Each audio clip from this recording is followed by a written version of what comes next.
बजार में परिबा दर who who होई बढ़ुछि। टमाटो बैगण पोटल आदि किलो पिछा दर 60 रु 100 टंका भितर रहुथुबा बेले बीन्स किलो 200 उपरे। सेहीपरि गोटे अंडार बजार दर 7 टंका रही।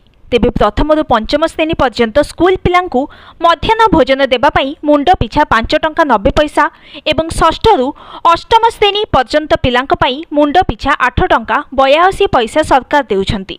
तेणु एभली स्थिति रे पिलांकु किभली मध्याह्न भोजन दियाजिब ताकु नै चिंतारे शिक्षक पाचिका। विद्यालय प्रति छात्र छात्री किभली आकर्षित हेबे, स्कूल रे उपस्थान वृद्धि पाइब सेथिपई राज्य प्रतिटी सरकारी स्कूल रे प्रधानमंत्री पोषण योजना और मध्याह्न भोजन योजना कार्यकारी होउछि।